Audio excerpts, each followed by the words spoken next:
Hey everyone. So, how many startups in the room? And banks, regulators,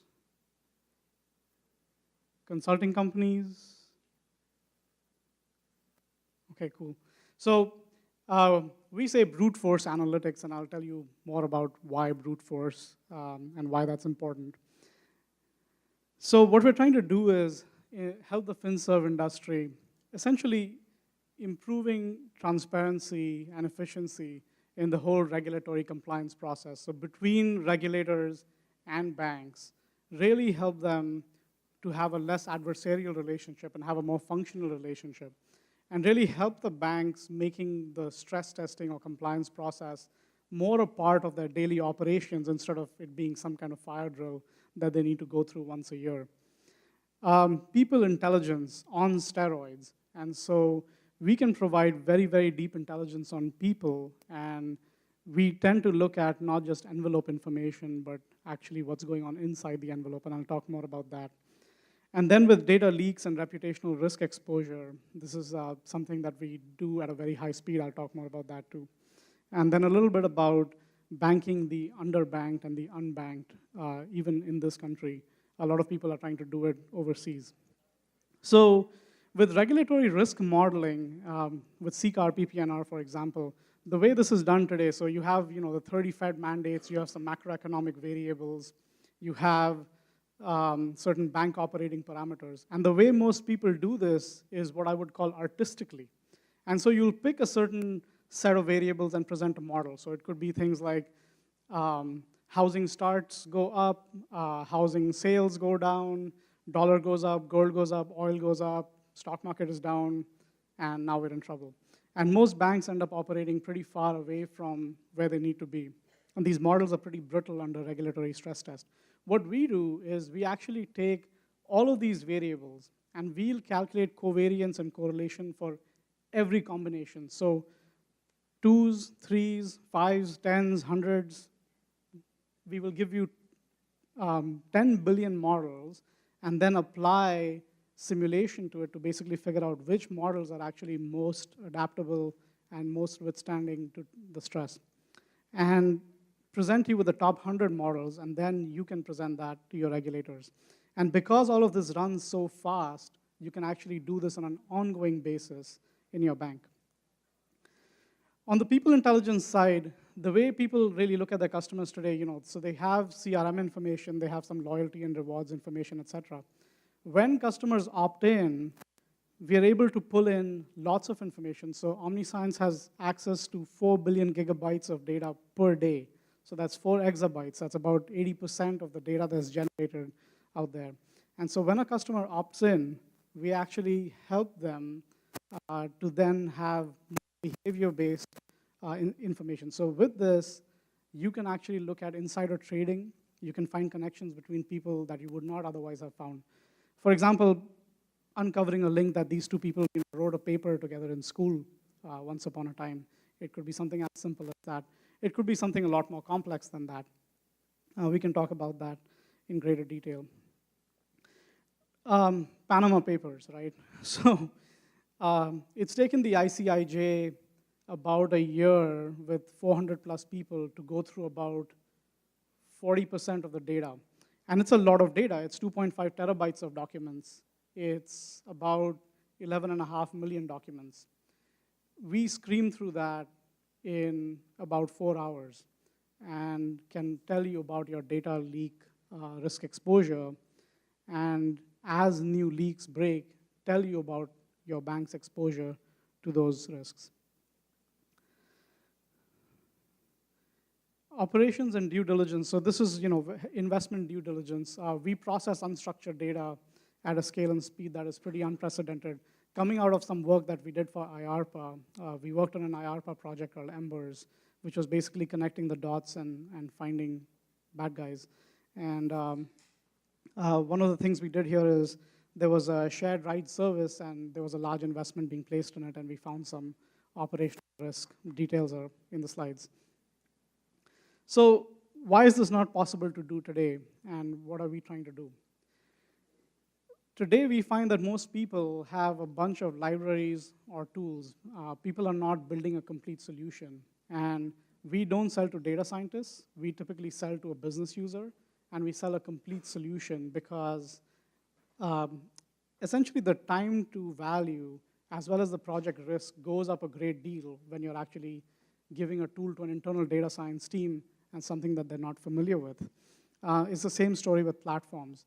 The other thing is a lot of these tools, actually you have these very scalable distributed processing frameworks like Hadoop and Spark sitting on these vast pools of cloud compute, whether it's in your data center or on AWS or wherever. But the issue is accessing them through a lot of these very narrow methods like R, Python, and so on, don't actually give you the true power of the underlying platform. So what we do is we build complete solutions, and we build middleware which actually directly allows you to access these distributed processing frameworks. So we built a bunch of components that are then assembled into workflows. We continue to build new components as we engage with customers. Our workflows usually are industry-wide workflows, and I talked about some of the workflows earlier. But these components are actually able to directly access the underlying pools of distributed compute. So for example, all graph theoretic problems modeled as key value problems then allows you to access infinite pools of horizontal scalability. And a lot of this is done using applied math. A lot of it is done using system software development skills. A lot of this is done with domain knowledge of the finance industry, of the insurance industry, et cetera. And so you actually need the full stack of skills in your company in order to do a lot of these things. And so I'll just talk about our team a little bit. And so I'm a distributed systems expert. I ran HP.com for about a decade.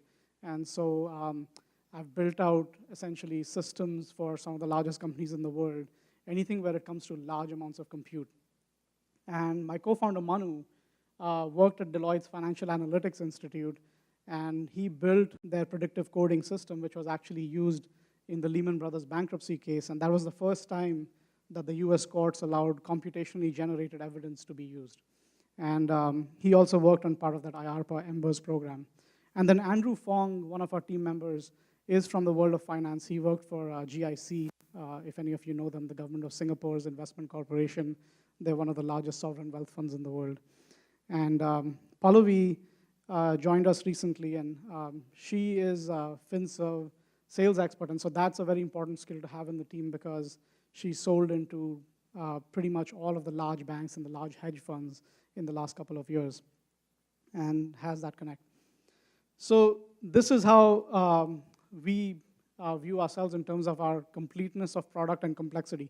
Complexity is driven by three things. Complexity is driven by the number of rows in your data, the so-called big data, the dimensionality, the number of columns in your data, and the kind of computation you're trying to do on it. So for example, the classic iPhone, if you guys use iPhones and you have the App Store, that's a piece of crap, right? So top grossing and top downloaded, those are simple aggregations. It's not based on how many apps you have, what apps you have, how much you use those apps, say the way a Netflix recommender or an Amazon recommender would work. So that's complexity of computation. And so compared to platforms, compared to data science tools, compared to people that build full solutions, we build out complete solutions. So key differentiators, again, we build out complete analytic solutions. We have access to gobs of data. When your customers opt in, we can bring to bear 4 billion gigabytes of data per day. And the more data you have, the better triangulation you can do. We've been building large-scale production analytics systems for about 2 decades. We are not just pivoting to machine learning because it's a cool thing these days. And as I mentioned, we specialize in the distribution of complex machine learning algorithms, and that's a lot of applied math, a lot of system programming. And we share risk with customers. So the way we actually build things is not as a consulting project. We engage and work with consulting partners, but the way we work is we actually build the system for you once the system is up and running. So I ran HP.com. I had a $100 million budget, right? And I wanted to work with startups, and I couldn't take a risk on many of them. So this is sort of my tribute to my enterprise days. And you can actually work with us, have a system built, and then have us charge you, because it's very easy to burn through 10 mil in this space without getting any value. And lastly, we take a seat at the regulatory table and actually advise about data and AI. And so this is something that we're doing in the insurance industry, where we have a lot of traction with large global reinsurers and direct insurers. And so we will actually sit there with regulators and tell them about the right use of data. How to work with us? We work primarily with financial services and insurance. We're opportunistic elsewhere. We typically work only with C-level execs that can kind of power through, because a lot of these changes are changing big things within a company. Generally, if a customer asks us how we're different from Tableau or H2O, we smile politely, we nod our heads, we say we'll get back to you, and we kind of tiptoe out of the room.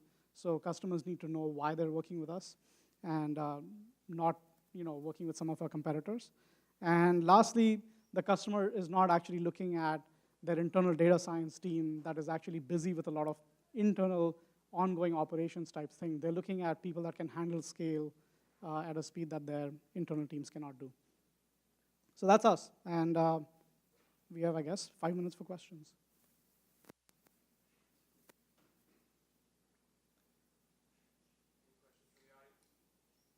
I like it. That means no one understood what I said, which is good. So much.